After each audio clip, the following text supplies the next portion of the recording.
Amigas y amigos de Cinéfilos en Apuros, bienvenidos sean. Yo soy Elías Leonardo y en esta ocasión mi invitado es músico, compositor. Ahora lo podrán ver incluso en una faceta, si usted lo toma así como actor, porque él se va a ver a cuadro a través de un documental.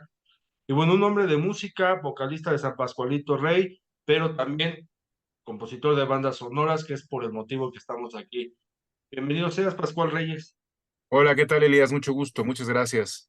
No, pues gracias a ti por aceptar y lo que son las cosas, porque este episodio se está grabando en un contexto muy especial para ti, porque por un lado llega Radical a cines, esta película de Christopher Saya, en la cual tú compones también la música, y Mm. por el otro lado se avecina el estreno comercial del documental Canción que quema de San Pascualito Rey, que también explora otra faceta de los procesos creativos musicales. Pero pues, vamos por partes, mi estimado Pascual, aprovechando esta coyuntura radical. ¿Cómo es que piensas la música para una película que por un lado tenemos el contexto de que es basada en hechos reales, con un caso verídico de un profesor y una escuela primaria? Dos, ocurre en Matamoros. ¿Y por qué lo preciso? Porque puede uno pensar que al tratarse del norte del país, tiene que sonar acordeones y tiene que sonar música norteña. Por otra parte, bueno, también es la tierra de Rigo Tobar y casi diría que el cliché es remontarse a Rigo Tobar. Sin embargo, no, la música de la película va agarrando hacia otro giro y es por ahí cómo la pensaste, cómo la piensas tú, de hecho, para poder llegar a ser un vínculo y un elemento dentro de la historia. Eh, bueno, es curioso porque fue un proceso muy intenso, un proceso muy intenso porque Christopher Sala, el productor, digo, el director, perdón, tenía una idea concreta de lo que no quería, ¿Ok? no tanto de lo que quería, sino más de lo que no quería. Y lo que no quería era, pues, que hubiera precisamente ese sonido que uno hubiera pensado en el norte del país, como dices, acordeones, guitarras, ¿no? Como que él dijo desde el principio, no, no quiero eso. No quería un score que sonara, digamos, mexicano. O sea, quería un score global, por así decirlo, ¿no? Que no tuviera ningún aviso de regionalismo alguno, ¿no? Eh, y además, lo que también él tenía claro, que fuera minimal, o sea, que el score estuviera reducido a lo más que se pudiera, ¿no?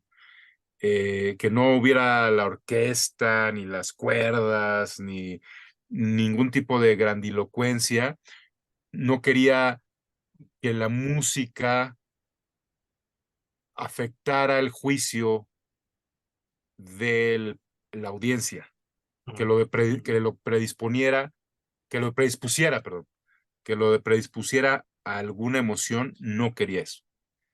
Entonces fue un proceso muy intenso. Voy a aclarar también que eso debía haberlo hecho desde el principio. Ese es un score que hicimos Juan Pablo Villa y yo. Juan Pablo Villa para mí es uno de los grandes artistas vocales del mundo, ¿sabes? Además de que casualmente nos conocemos desde la primaria, ¿no? Y por fin nuestros caminos, digo, nuestros caminos han han tenido contacto a lo largo de tantos años a nivel profesional, pero esta vez pues nos fusionamos, ¿sabes? Fue un trabajo de estar todos los días juntos componiendo, que es algo que no había hecho tampoco. Digo, había hecho algún otro score con Yulene, precisamente, con Yulene Olaizola y Rubén Imas, la de Epitafio, Ujú. la hice con Alex Otaola, pero fue un proceso en que más bien nos dividimos. Tú haces esta parte de la película, tú haces esta, y al final como que nos juntamos pues para darle cierta identidad, ¿no? Aquí fue de que diario estuvimos Juan Pablo y yo componiendo, y no solo eso, componiendo enfrente de Chris.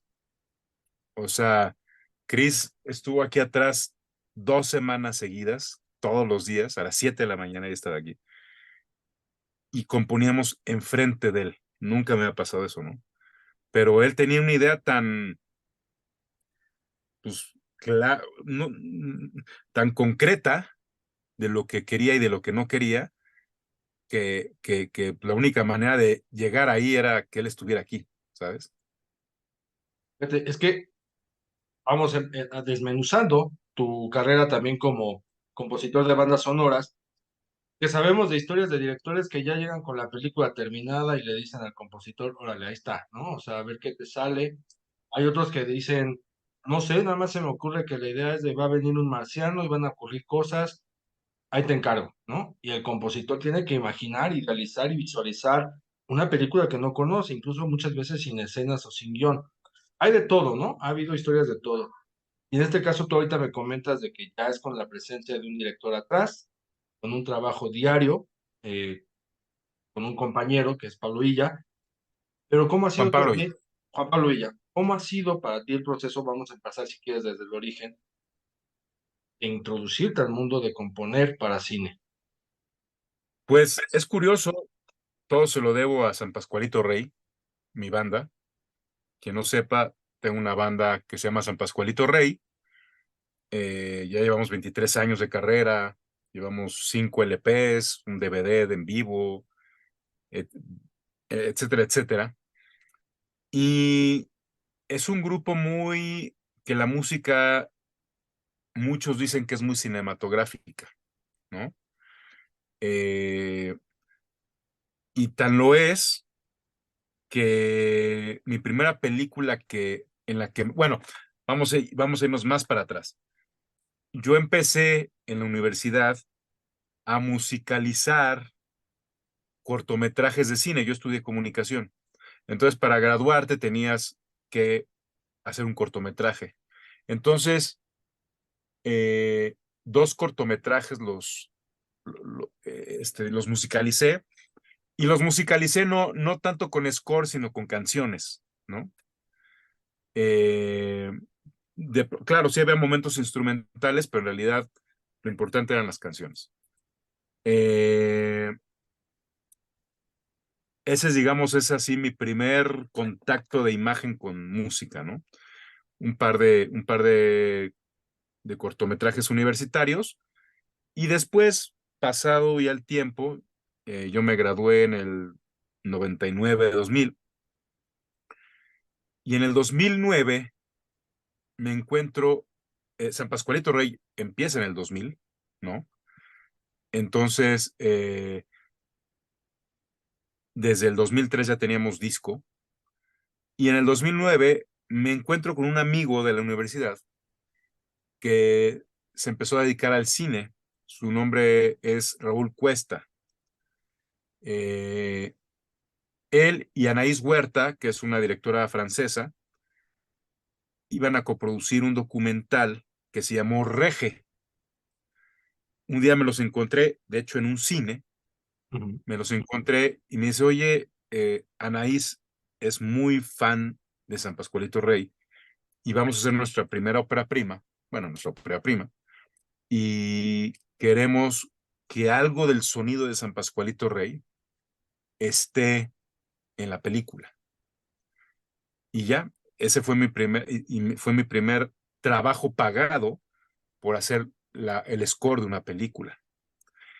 Eh, a la par, Rubén Imas, el director de este documental acerca de San Pascualito Rey, en ese entonces, en el 2004-2005, de hecho no, fue antes de lo que te comento, fue por ahí del 2005, se acercó con Yulene para ver si podíamos sincronizar una canción de nuestro primer disco en su primera película.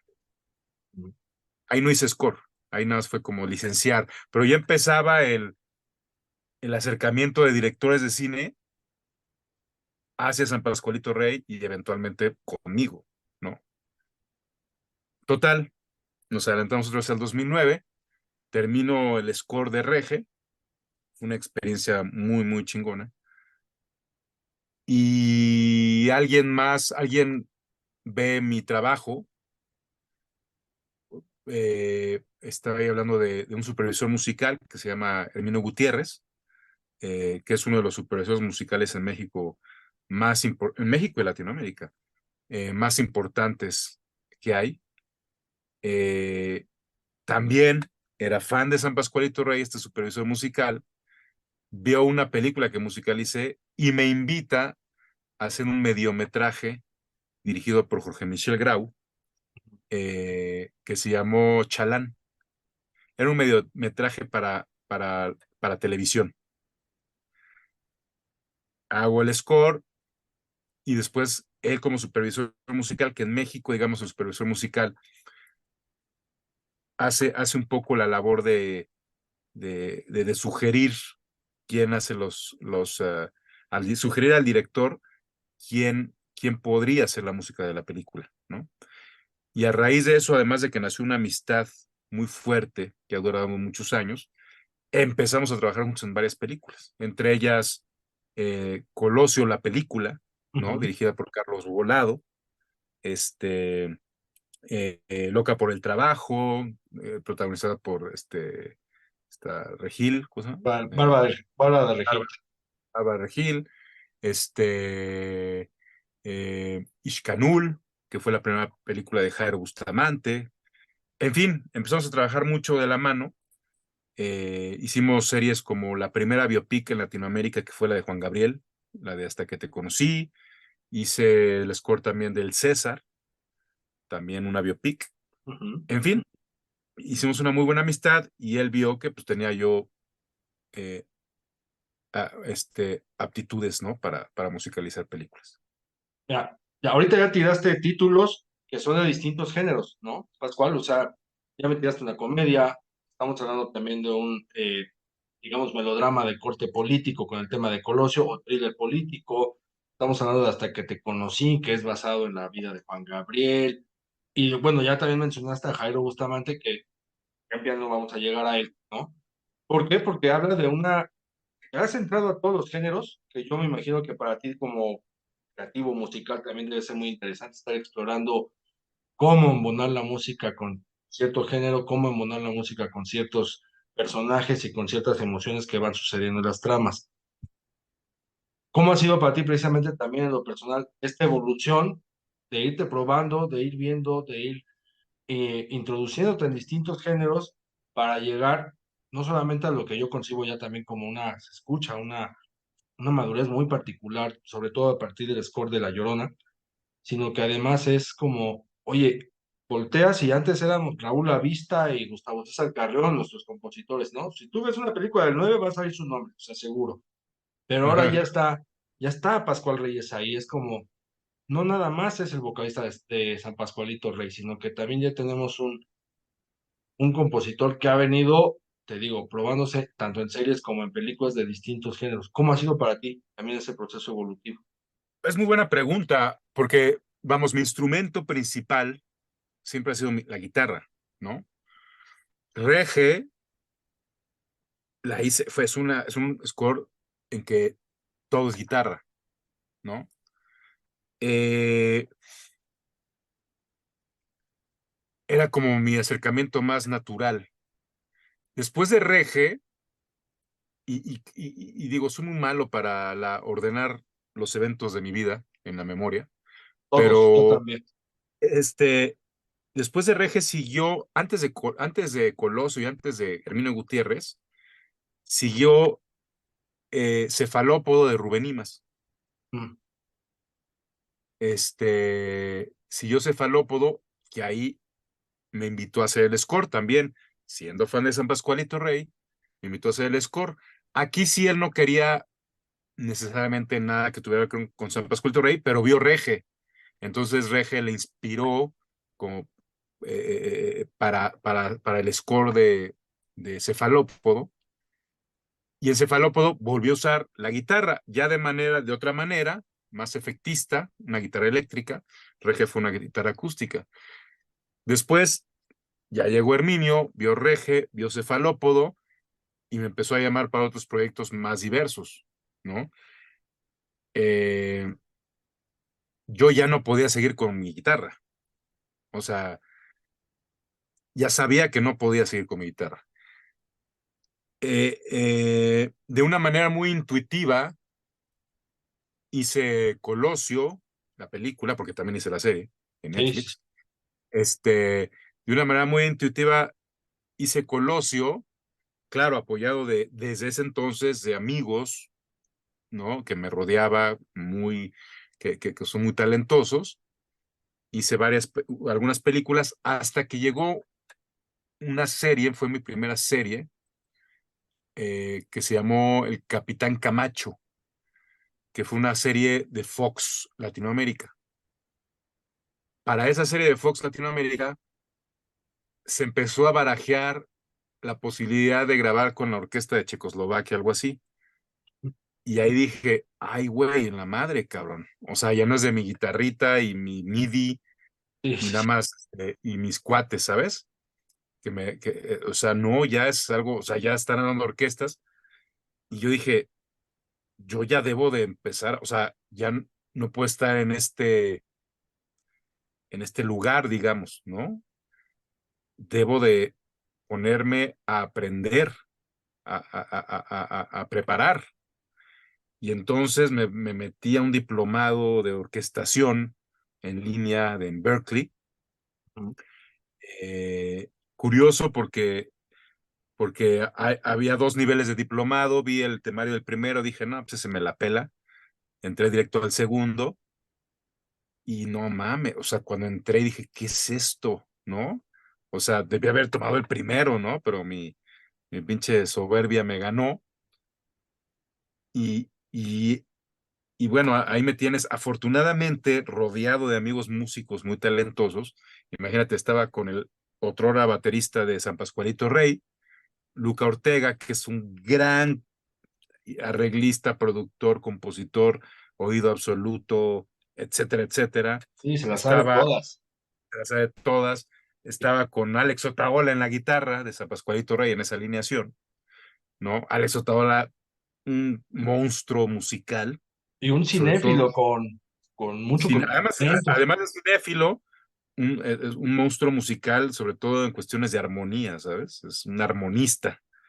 Este, y entonces ahí me tienes en las giras de San Pascualito Rey, haciendo mis tareas del diplomado, y cualquier duda que tenía, pues volteaba con Luca, con Alex, oigan, ¿de qué están hablando?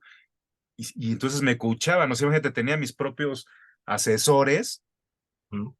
así, al día, ¿no? O sea, tenías, y luego de pronto le decía a Daniel Slotnick, que ahora también ya es un compositor, que ha hecho grandes películas y series, este, también Slotnick, oye, tengo esta duda, y entonces estaba rodeado de asesores, que gracias a ellos, pues salí súper bien del curso que te digo, del diplomado, y además en el diplomado salí muy bien, ¿sabes? Fui de los más como más altos y lo que tú quieras, pero fue gracias a que estaba rodeado de gente que sabía, ¿no? Entonces, saliendo del diplomado, yo ya era otro músico. O sea, yo ya entendía la música de otra manera, ¿no? De este curso intensivo que me eché, ya entendía la música de otra manera y entonces empecé a hacer scores más completos, diferentes uno del otro y en fin, como dicen en el argot de la música en el cine, empecé a desarrollar músculo, que eso me lleva a tu pregunta de que ya podía tanto hacer un thriller político como hacer una comedia, como hacer un score de época, es decir, ya tenía ese músculo. ¿Quién sabe si no me hubiera metido a ese diplomado rodeado de estos genios musicales del que yo estaba rodeado? ¿Quién sabe si hubiera podido lograrlo, ¿sí me Sí, entiendes? sí, sí. ¿no? Y Y qué bueno que llegó ese diplomado, y ahorita que lo hablas, y te digo que yo mencionaba la palabra como que se escucha una madurez en Pascual Reyes y su música en el cine, el trabajo, no sé, de hace 10 años, de Colosio, por ejemplo, a La Llorona, hay otro sin elemento, o duda, sea, hay ¿no? otro sonido, y no nada más musical. Ahí voy a la otra parte, ¿no? Esta transición musical de alguna u otra manera va acompañada de lo emocional, ¿no? O sea, Claro, el compositor, yo no sé a qué grado absorban la historia tú, o sea, qué absorbas la historia de los personajes o cómo dimensiones esto, pero por ejemplo, ya viéndolo en La Llorona de Jairo Bustamante, cuando promueve la película dices, ay, otra versión más de La Llorona. Cuando uno ve la película dices, ay, güey, a ver, tiene nada que ver, claro, ah, claro. para empezar, te estás introduciendo, digamos que a una cultura distinta, ¿no? Es otro código, es otro lenguaje, es otra comprensión de los hechos. Número dos, te estás introduciendo a un tema que duele todavía al pueblo de Guatemala, como es el genocidio. Y número tres, a las propias emociones humanas de estas personas que se vieron afectadas, de estas mujeres, y al mismo tiempo ahí navegar o transitar entre una cuestión de algo espectral. Y cuando escuchas la música, dices, a ver, quien está haciéndola está comprendiendo absolutamente todo y además forma parte de esta sensación de no verlo como una versión más de La Llorona, sino que es algo todavía aún más complejo. No por nada la película le fue bien porque tiene todos los elementos para que le vaya bien. Claro, sí, sí, o sea, sí hay una diferencia, ¿no? Aparte, además, pongo mucha atención en aprender, no solo, o sea, no solo de los músicos que me rodean o en mi equipo, porque ahora ya tengo un equipo, pues fijo, de alguna manera, sino aprendo mucho de los directores, de algunos directores, ¿no? O sea, digo, de todo se aprende uno, pero hay unos directores que la tienen muy clara. Y no me refiero a que sepan de música, ¿eh? A veces incluso los directores que saben música son los más peligrosos, ¿no? No, me refiero a que, por ejemplo, me acuerdo que en Colosio me decía Carlos Volado, está padre la música, pero como que necesito que dialogue entre sí misma, ¿no? Y yo, ¿cómo que dialogue? Y así, sí, que dialogue la música. Llego a la orquestación años después, al curso del diplomado de orquestación, y hay un principio de arreglo de orquestación que se llama diálogo entre instrumentos, ¿no?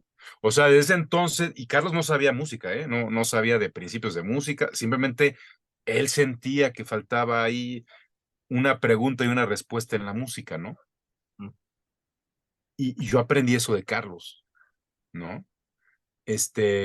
Por ejemplo, con Christopher Sala, que fue muy intenso el trabajo, o sea, mucha gente de la película me dice que, o sea, que ya llevan muchísimas películas, me dice, güey, o sea, ustedes, el tener el director ahí y ustedes componiendo, no cualquiera, ¿sabes? O sea, no se la salta cualquiera, ¿sabes?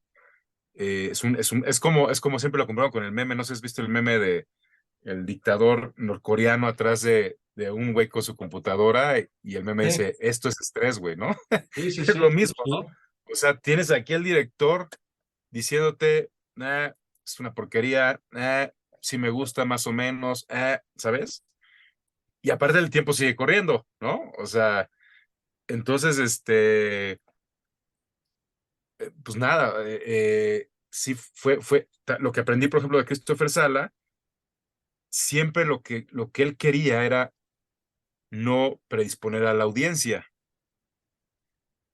Y se me hace o sea, y yo estaba acostumbrado mucho a reaccionar con la historia, ¿sí me entiendes? No Ujú, necesariamente predisponerla, pero sí a reaccionar. Y me di cuenta del camino de siempre mantenerte lo más ecuánime que se pueda, lo más, eh, ¿cómo se puede decir?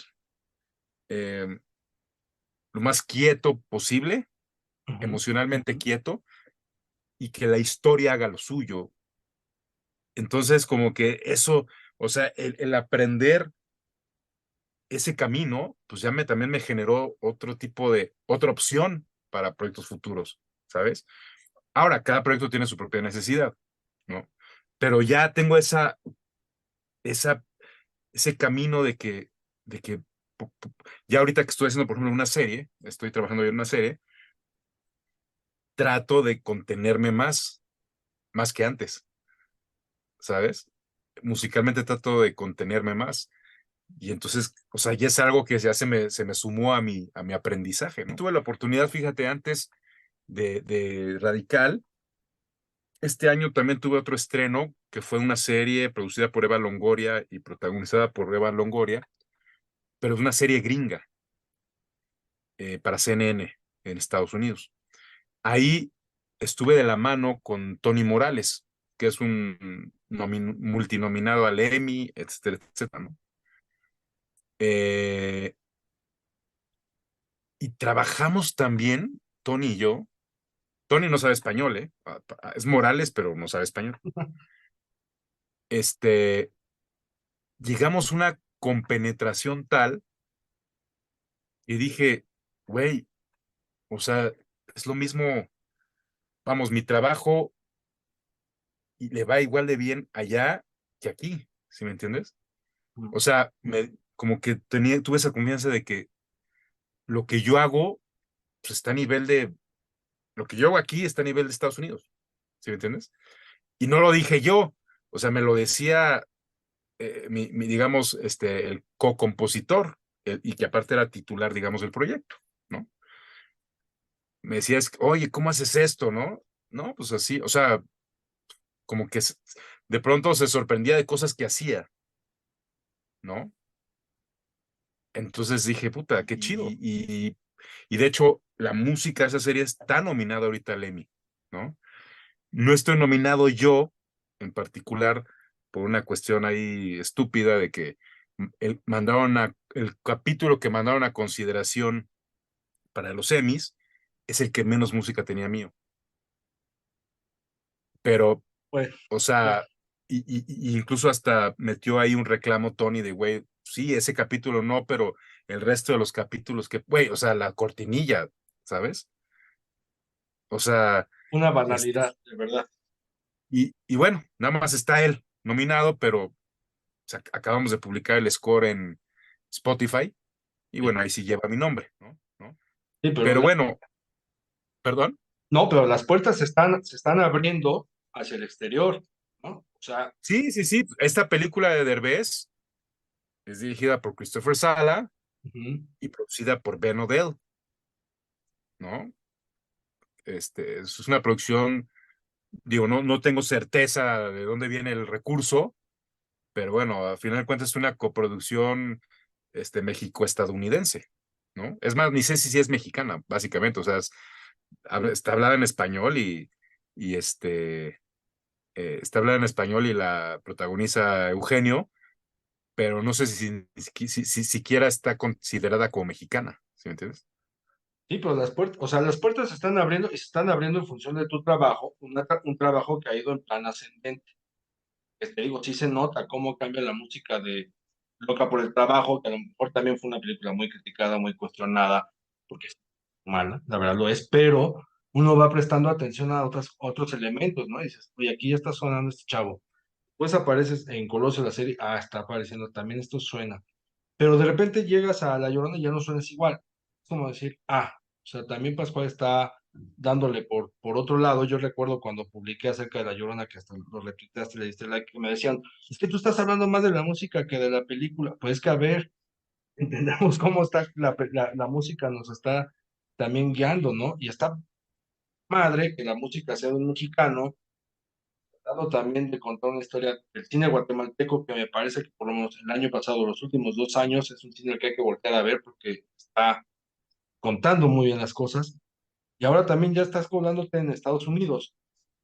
Tarde que temprano, Pascual, va a llegar otro director, vamos a decirlo, de nombre, famoso, que te diga, para acá.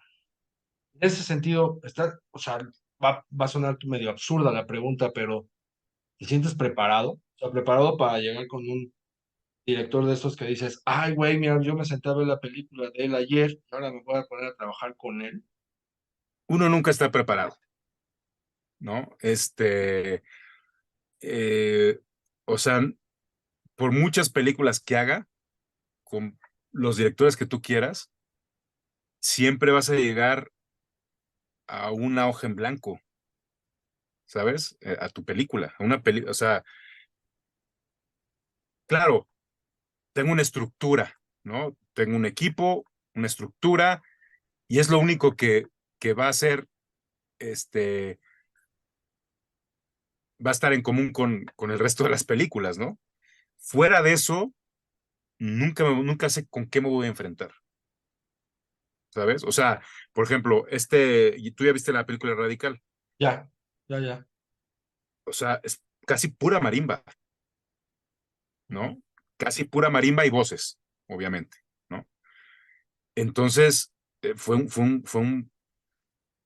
el reto, cada película implica un reto distinto, porque son historias distintas, porque son directores distintos. Es más, hasta siendo el mismo director. He Ujú. hecho hasta hoy, he hecho todas las películas de Jairo Bustamante y cada una es distinta. Está Ishkanul, Ujú.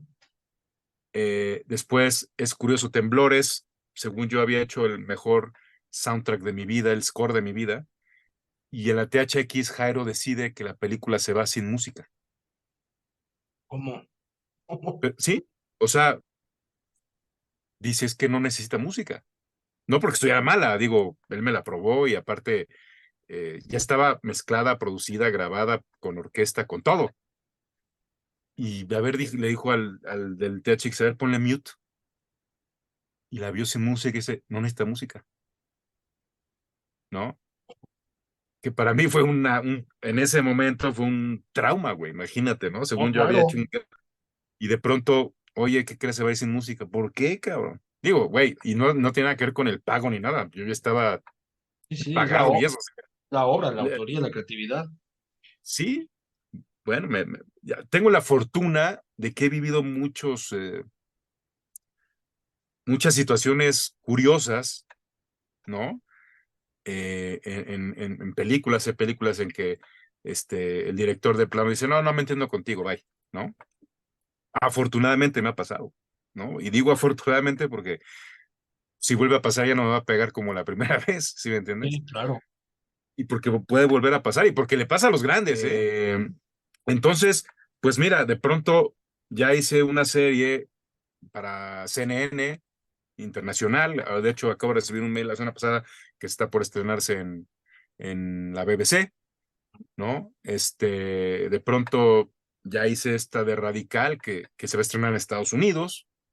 Digamos, va a seguir un poco la ruta de no se aceptan devoluciones. La primera película norteamericana de Jairo Bustamante, que todavía no sale, pero ya la hicimos, va a salir. Entonces, pues ahí va, ¿no? Ahí va, y ahorita tengo dos proyectos corriendo, ¿no? Una serie y una película y, y está muy complicado, que entre más cosas haces se pone más complicado. Uno diría, no, pues ya te la sabes, ¿no? No, porque tratas de evitar de volver a hacer lo que ya hiciste y entonces entre más puertas vas abriendo, pues cada vez son menos las puertas que están cerradas, ¿sabes? Sí, sí. Pero bueno, o sea, así es el oficio, ¿no? No sé, no he contabilizado cuántas películas, cuántas series llevo, pero este, pero lo que sé, por ejemplo, de pronto hago alguna propuesta, una maqueta para una nueva serie o película, y digo, esto ya lo oí, güey, esto ya lo hice. O sea, ¿sabes? Sí. Pues Esto es ya lo parte de los vicios que uno tiene, ¿no? y digo, esto ya lo hice, y entonces lo destruyo. Sí. Vamos a ir a una pausa. Amigas y amigos de Cinéfilos en Apuros, no se vayan, nosotros volvemos.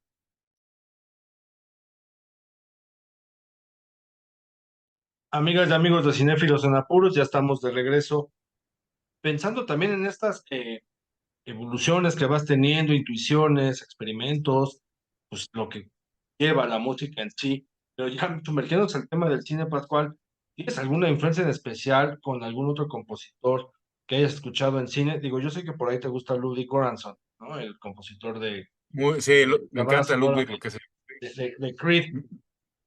además de él, o sea, previo, digamos que en tu etapa infantil, adolescente, juvenil, que dijeras, ah, mira, la película, la música de esta película, Bueno, y por ahí te evidentemente hayas, y por ahí te hayas el ido. papá de todos, principal influencia sobre todos, mi influencia, digamos, voluntaria, Mm. es Ennio Morricone, Ah, bueno, sí. ¿no? O sea, sin duda, Ennio Morricone, sin duda. Y evidentemente, uno no puede pasar por alto a John Williams, ¿no? Eh, pero vamos, John Williams lo disfruto mucho viendo las películas, ¿no? Ennio Morricone, o sea, lo puedo escuchar en Spotify haciendo ejercicio, ¿sabes? Ujú. O sea, sin duda Ennio Morricone y John Williams son los principales, ¿no? Y contemporáneos, evidentemente Ludwig Göransson, se me hace alguien muy fresco, ¿no? Hace temas muy concretos.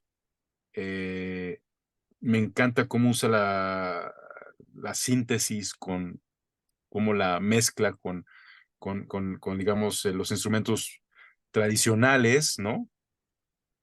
Y también, pues, Hans Zimmer, ¿no? Que bueno, ya es como el nuevo John Williams, pero su aportación ha sido mucho, sobre todo cada vez, la música ahora, el score hoy día, ya no sabes si es score o es diseño sonoro, ¿sabes? Sí, sí. Es la diferencia con la música de antaño, ¿no? De los scores de los ochentas, de los noventas. Ahorita el score, el diseño sonoro tiene un gran peso, ¿no? Y cuando ves una película dices, puta, eso lo hizo el diseñador sonoro, lo hizo el músico, ¿no? Este, pero me gusta mucho la sonoridad de las películas de Hans Zimmer, ¿no? O sea, él usa como instrumento la locación de donde está grabando la música, ¿no? Entonces eso se me hace muy interesante.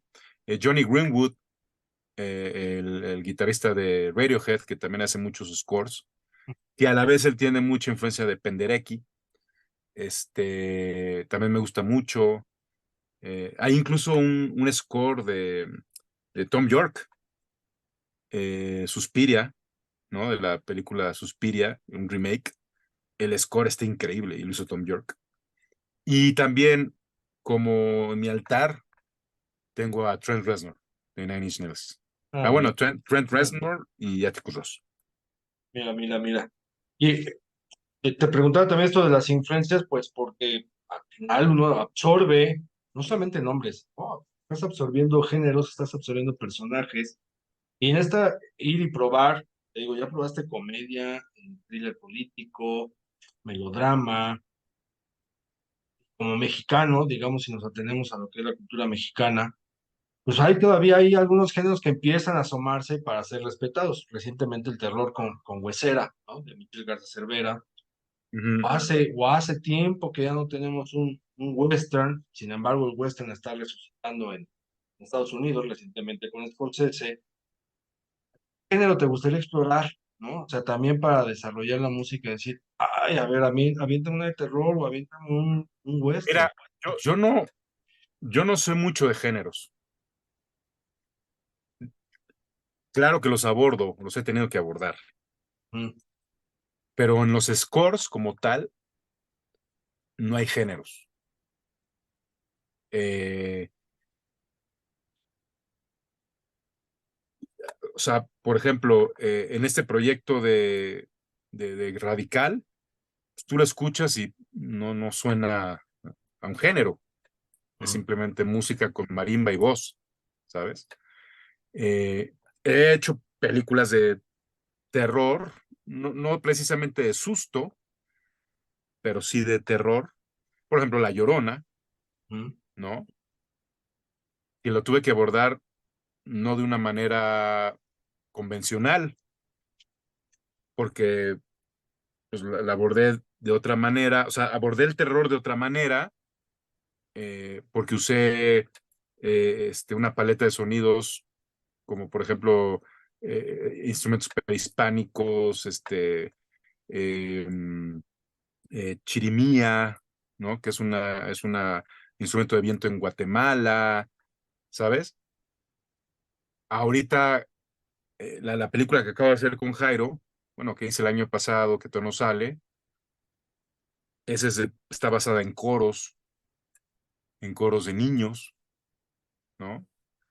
Este, em, y también hay cosas, texturas prehispánicas y demás, percusiones, ¿no? Entonces, no abordo desde un género las películas. Las abordo desde lo que necesita la historia. Si la historia necesitara una score de cumbias, pues definitivamente lo haría, ¿no? Pero Ujú, no lo haría como nada más sin ser una canción y ya, ¿sí me entiendes? O sea, tendría que desarrollar una idea para que te evocara una cumbia, pero también fuera un score interesante, ¿no? Lo loca por el trabajo es curioso. A mí eh, dicen que cuesta más trabajo hacer reír que llorar. Y lo mismo me pasa con la música. Hacer música de comedia para mí es un reto, pero muy cabrón, ¿sabes? Este, Se me facilita más las ondas más oscuras, más intensas, más dramáticas, se me facilita más, ¿no? Hay otros compositores, por ejemplo, Milo Freudeval y Daniel Slotnick, ¿no? Ellos, por lo que he visto, hacen más comedia y contenido más ligero que más clavado, ¿sabes? Cada quien y seguramente los directores o los supervisores identifican perfectamente qué compositor puede funcionar para qué proyecto, ¿no? ujú, ujú. Esta dificultad, por ejemplo, que tienes en la comedia, ¿de dónde viene? O sea, ¿tiene que ver con una cuestión sonora? ¿Tiene que ver con una cuestión No tiene que ver con personal? una cuestión de mi acercamiento a la música, básicamente. Ahora, no quiere decir que no la haga, Sí, o no, sea, no. porque he hecho dos comedias y una que le tengo bastante aprecio, incluso está en Spotify el score, que también sí es un score muy ligero, y que se llama Volando Bajo de Beto Gómez, es de Beto Gómez. Eh, Ese me encantó hacerlo porque no era una comedia genérica. O sea, era una comedia. Beto Gómez hace comedias de autor. O sea, tú ves una película y dices, este es Beto Gómez. Y de la misma manera hice mi versión de comedia. Pero luego hay comedias más genéricas, ¿no? Que se hacen para cierto público, para lograr ciertos objetivos, ¿no? Eh, por ejemplo, Volando Bajo, fue algo, o sea, de hecho hasta la fecha, no he vuelto a trabajar con Beto Gómez, pero nos seguimos comunicando, pero me pide así, oye, güey, mándame los cues porque quiero meterlo a mi reel, ¿no? Porque le gustó mucho la música, porque fue un acercamiento eh, más inocente y más, in- más ingenuo a la comedia de una historia que no era genérica tampoco, pero era una comedia, ¿sabes? Entonces, vamos, sí los hago y me encanta hacerlos, o sea, hacer el reto me encanta, ¿no? Pero de que así que si me pones así en la guitarra o en el teclado, y así, échate una comedia y aquí, échate una de terror, pues luego sé qué hacer en las de, o en de bote pronto sé cómo abordar una, ¿no? La otra me costaría un poco más de trabajo, pero también lo que a mí me ha formado también son los retos, ¿no? Entonces, vamos, no es que tampoco, o sea, si hay una comedia interesante, porque también creo que ya estoy en un punto en que no nada más porque me llaman lo hago, ¿sabes? O sea, me pasan el guión y ya digo si lo hago o no lo hago. Y si me pasan una comedia eh, interesante, distinta, de autor, qué sé yo, que no, que su manufactura no parte de cuánto van a recuperar, sino de una historia, a huevo que me la aviento. Oye, para ir cerrando y aprovechando pues que estás aquí, que eres músico, que eres compositor, hay un tema ahí que yo traigo que me incomoda a veces como espectador cuando voy al cine con algunas películas. Cuando tú detectas una que es saturarte de canciones, ¿no? De principio a fin, cuando estas canciones a veces no tienen ni siquiera una función dramática con relación a la historia que te están contando. Lo diré claro y conciso con las películas, por ejemplo, de Marvel, ¿no? De superhéroes. Pum, pum, pum, pum, pum, pum, pum, pum, pum. Y pues sí, o sea, el público sale emocionado diciendo, es que me encantó el soundtrack, bla, bla, bla. Pero si uno lo escucha con detenimiento, dices, es que no me está transmitiendo absolutamente nada. A comparación de si ves algunas otro tipo de películas que sí le prestas atención precisamente a la música original, vamos a llamarle, o sea, que no estás recurriendo a tiborrar de canciones de inicio a fin para tratar de estimular la emoción, ¿no? Eso es lo que a mí me incomoda, el hecho de que quieren sobreestimular la emoción del espectador para que sienta algo o crea que siente algo. Y a veces nada más basta un elemento sutil de la propia música original para decir, aquí me está comunicando. ¿Tú cómo es tu relación con esa parte desde el punto de vista de músico o espectador con el uso excesivo a lo mejor de canciones para generar estas emociones contra o en contraste con, a ver, recurramos a la música original para que también algo se sienta? Bueno, mira, es que también depende de los proyectos, no podemos como generalizar, ¿no? Marvel es Marvel y está hecho para conseguir ciertos objetivos, ¿no? De hecho, he escuchado a muchos compositores decir, y lo confirmo, tú agarras una escena de una película de Marvel, de Spider-Man, Ujú. y la metes a la de Thor y nadie se da cuenta y macha perfecto porque están hechas para Wow. eso, cuadra y tienen su tempo y todo igualito, ¿no? Sí, sí, sí. Eh, eh, yo, gracias a las películas que he tenido la suerte de haber trabajado, me he dado cuenta que también el silencio es música. O Ujú. sea, el silencio musical también aporta, ¿no?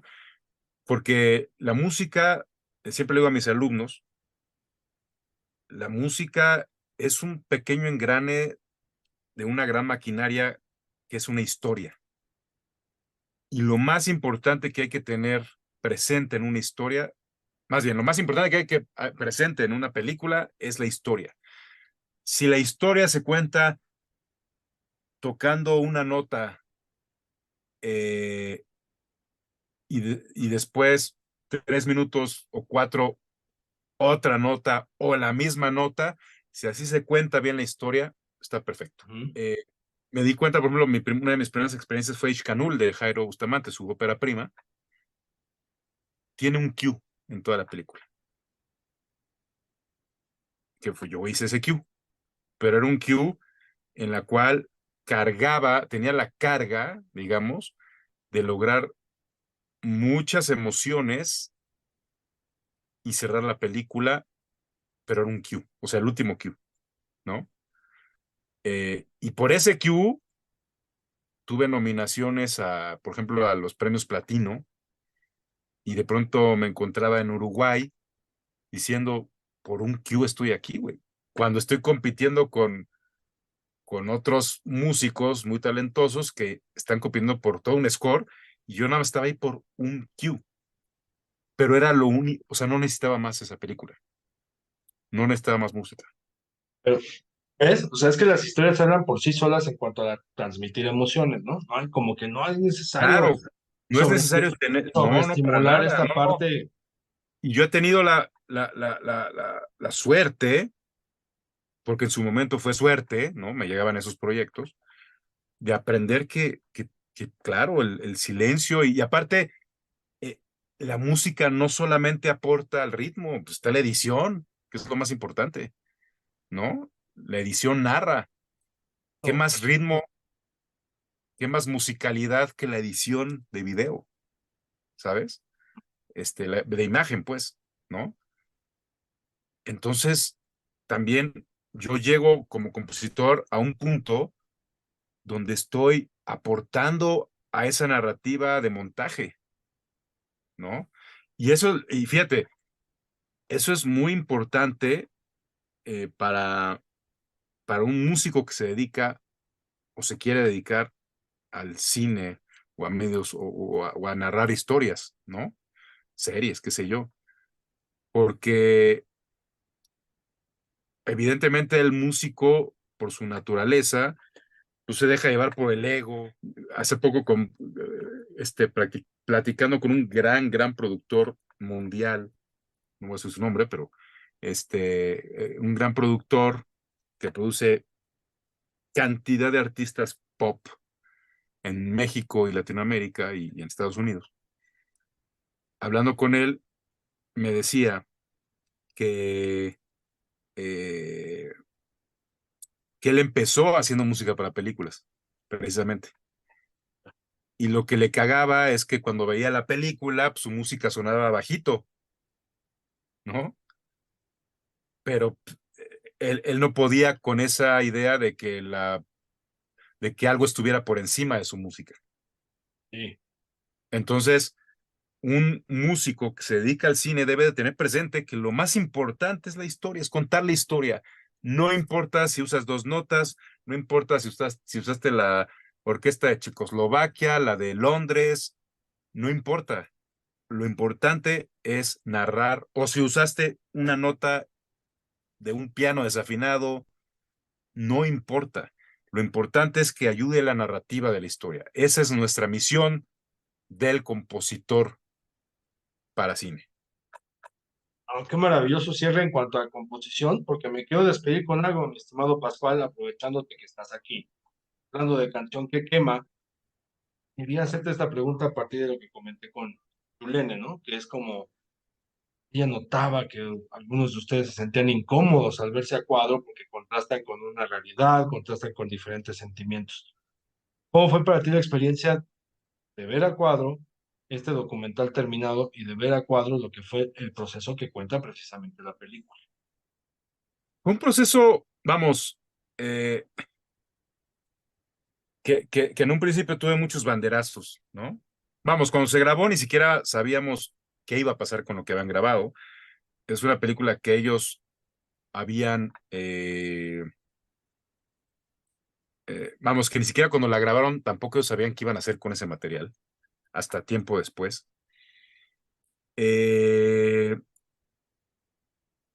Y en un principio cuando me contó Rubén de qué iba a ser la película, o sea, cuál iba a ser la trama, cuál iba a ser el conflicto, como que no me lo imaginaba, ¿sabes? Algo que estoy profundamente agradecido con la vida. Jamás pensé en mi vida que, que San Pascual Toro iba a tener un documental, pero no solo eso, un documental hecho por cineastas, ¿Sí? ¿sabes?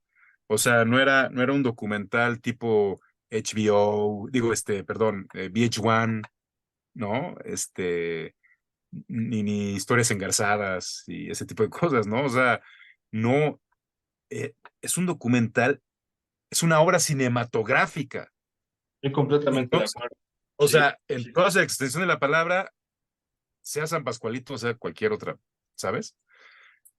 Entonces, jamás me imaginé, además de que íbamos a tener un documental, iba a ser un documental de este calibre. Eh, Cuando yo veo el primer corte, como que no me caía el 20, y cuando en realidad me cayó el 20 de lo que habían hecho, fue cuando fue la primera proyección en Guadalajara, en el Inédit. Ujú. No, yo quería desaparecer de la silla, de la butaca, cabrón. O sea, Por- yo estaba así, güey, así, o sea, haciéndome chiquito, así de puta madre. No, como que me vi muy vulnerado. Y eso que yo me encargué de la postproducción de audio. Yo la había visto 100 veces. en mi estudio, aquí. Pero cuando la vi en grande con gente, dije, puta, trágame tierra, cabrón. No mames. O sea, todos los conflictos se me hicieron más, no nada más eh, visualmente grandes, sino que más grandes de lo que habían sido, ¿sabes? Y toda mi vulnerabilidad en la pantalla en ese momento lo sentí más grande de lo que tal vez fue, o era, o es. Mm, ¿Sí mm. entiendes? Sí, sí, sí. Esa primera función sí fue así muy dura para mí, muy dura. Pasan las proyecciones, van pasando las proyecciones y ya, digamos, ya está similar, ¿no? Ya también es una onda de saber que pues, no eres tú necesariamente, pues, eres un personaje, ya eres un personaje. Sí es un personaje que existe, pero también, pues así eras, así fuiste, así actúas, no actuaste de actuar, sino así reaccionaste a ciertas situaciones y ni modo, así es, así fue.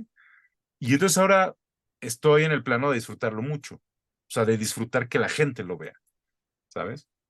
Pero en un principio me pegó mucho. Fíjate que incluso es un documental que pueden ver quienes no son fans de San Pascualito Rey. Eso es lo más importante, Tiene esa cualidad, y esa cualidad es lo que tú mencionabas, es una obra cinematográfica como tal. Y, claro.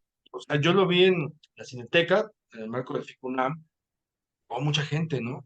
Y algo que yo noté, dije, claro, y que no me había caído como a mí tampoco el 20 es una chica que al final les agradece a ustedes por que la música de San Pascualito Rey forma parte de su vida y demás.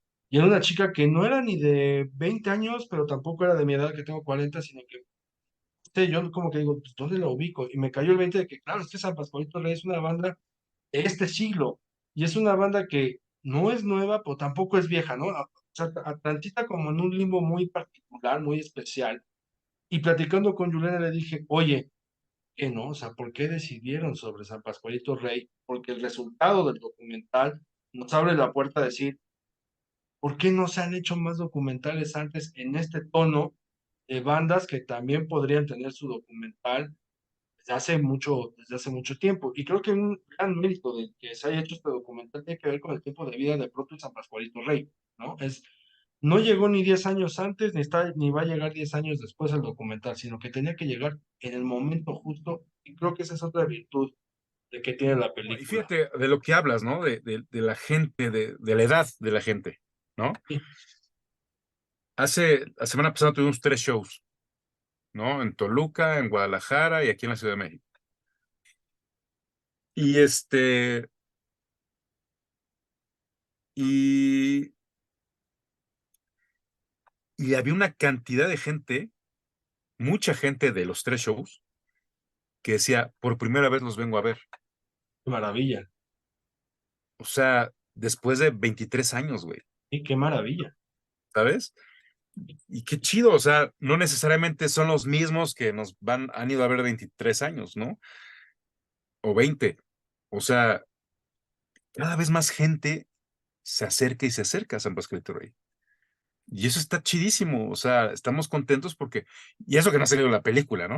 Este, Sí, sí, sí. pero, pero, pero quiere decir que somos una banda en activo, no vendemos nostalgia, ni nada más tuvimos un One Hit Wonder, porque aparte ni siquiera puedo decir que tenemos un hit, pero me da mucho gusto que cada vez más hay gente que dice, es que la primera vez que los veo. Desde que estaba en la secundaria los escuchaba y ahora ya puedo venir yo solo al show, ¿no?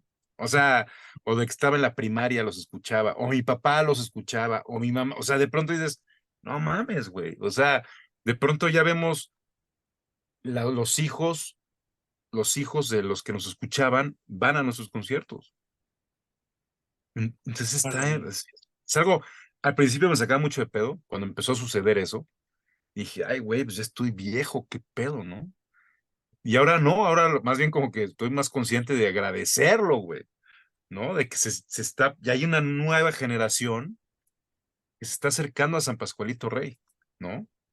Eh, y eso está increíble. ¿no? Y es que si trasladamos eso a lo que te comentaba de que es un documental que no es necesario ser fan de San Pascualito ¿no? para entrarle porque Y es va más, ni más siquiera es allá, va necesario más que lo allá. conozcas.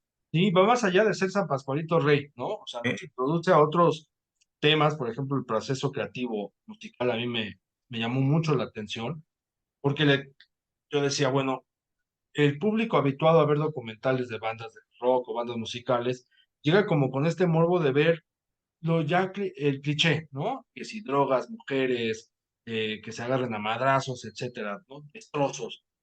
Pues no, a ver, espérame. O sea, acá el contexto que están manejando, el cómo lo están contando, va por otro lado y va, yo le agarré por el proceso creativo musical, pero va a haber gente que le agarre por otra onda, ¿no? Por ejemplo, la vulnerabilidad masculina que tienen todos los integrantes para decirnos, oye, a ver, tú hombre de 30 40 50 años que creciste con la idea de que no está, que está mal sentirse cabizbajo, que está mal llorar, es como, hey, acá está. Y fue una de las preocupaciones que teníamos cuando se estaba ya montando el documental. Lo tenía presente sin duda Julián y Rubén y Luis Flores, el tercer, Luis Flores Rabagua, el tercer director. Lo tenían muy presente, pero yo no dejaba de decírselos. A mí me preocupara que se quedara en un documento para fans. Mm.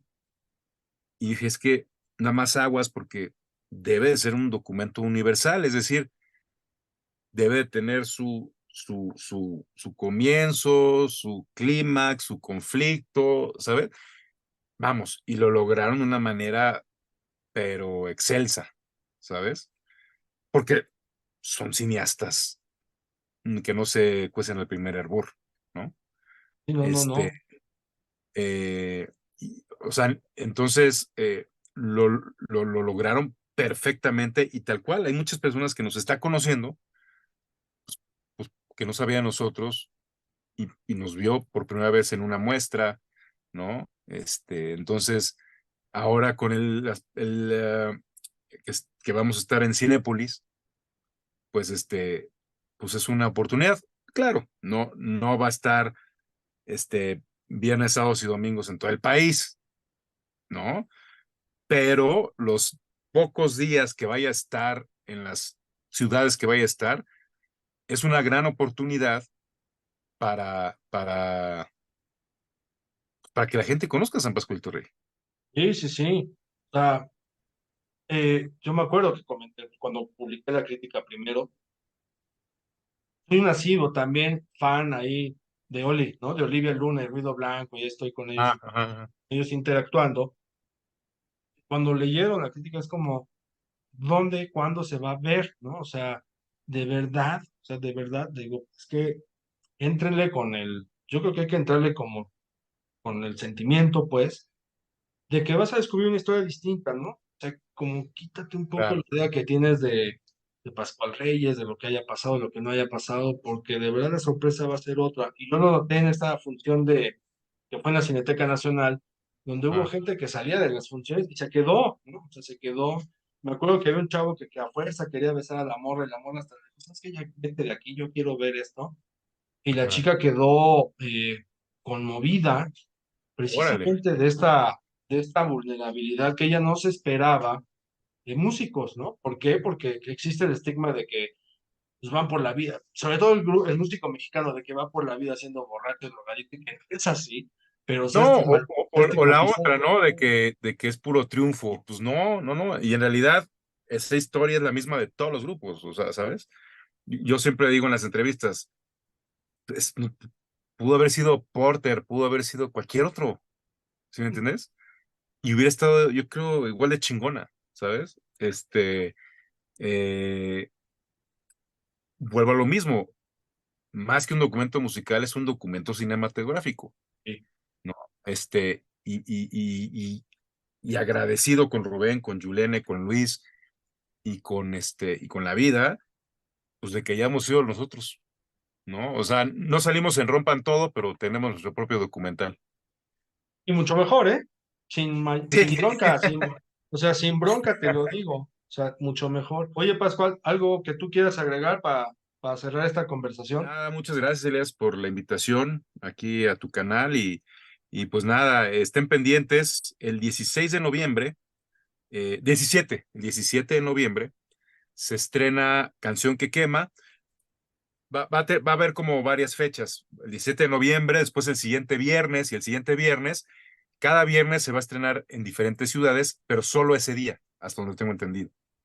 O sea, tal vez el viernes 17 se va a estrenar en toda la Ciudad de México, el Valle de México, posiblemente Morelos, etcétera, etcétera. Y el siguiente fin, Guadalajara, León, el Bajío, ¿no? Y el siguiente fin, el norte. Pero solamente parece, hasta donde yo sé y me quedé, es un día, es un viernes en una ciudad diferente, en varias ciudades diferentes.